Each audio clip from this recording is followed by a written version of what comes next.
Amis téléspectateurs d'Even News TV, nous recevons pour vous aujourd'hui le président de la commission électorale après la représentation diplomatique ivoirienne en France, M.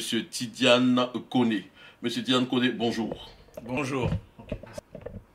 Nous recevons M. Tidiane Koné pour parler de la question de l'enrôlement pour la révision de la liste électorale de 2010.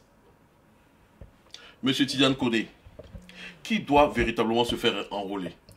Avant de vous dire qu'il doit se enrôler, tout d'abord, je remercie Even News de m'avoir invité pour pouvoir présenter, parler de l'enrôlement aux Ivoiriens. Je pense que c'est un événement majeur dans la vie électorale en Côte d'Ivoire.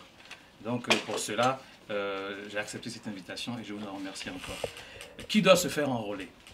Les Ivoiriens qui sont, je dirais, qui impactent l'enrôlement sont, il y a deux catégories. Il y a une première catégorie d'Ivoiriens qui ont eu un changement biographique. Entre guillemets, on dira un changement dans leur histoire. C'est-à-dire ceux qui ont déménagé, les femmes qui se sont mariées et qui ont décidé de prendre le nom de leur mari. Il y a l'exemple aussi des représentations diplomatiques. Un diplomate qui était installé aux États-Unis et qui vient s'installer en France, il doit se faire enrôler parce qu'il a changé de circonscription électorale. La deuxième catégorie d'Ivoiriens, ce sont les primo-électeurs. Ceux qui n'ont pas pu se faire enrôler en 2009 parce qu'ils étaient mineurs. Ceux-là sont impactés par la catégorie 2. Et l'autre catégorie, ce sont les Ivoiriens, bien entendu, qui n'ont pas pu se faire enrôler pour X ou Y raison. Voilà les deux catégories qui sont impactées. Comment se faire enrôler ici en France?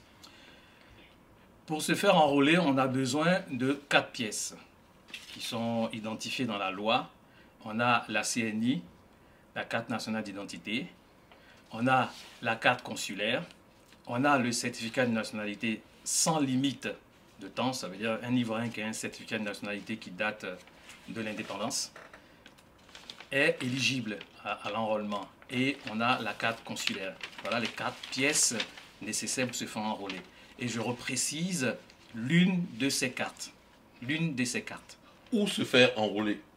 On va se faire enrôler dans ce qu'on appelle des centres d'enrôlement.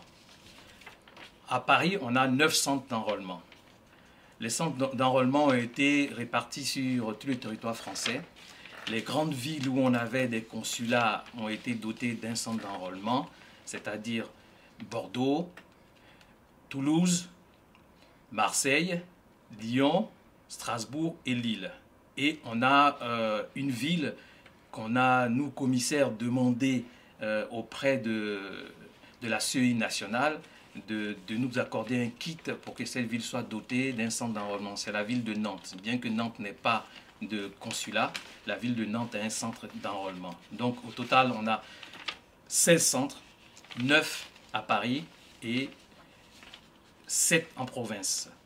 Et on a, je ne vais pas vous lire la liste totale des différentes adresses. Je pense que sur Even News, vous l'aurez sans problème. Vous aurez les adresses des différents centres d'enrôlement dans toute la France.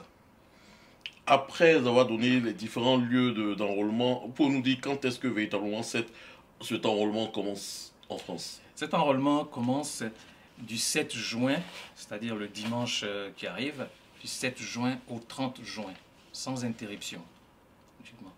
Et cet événement est un événement majeur dans la vie politique de notre pays. Donc vraiment, je demande à tous les Ivoiriens de se sentir concernés, impliqués.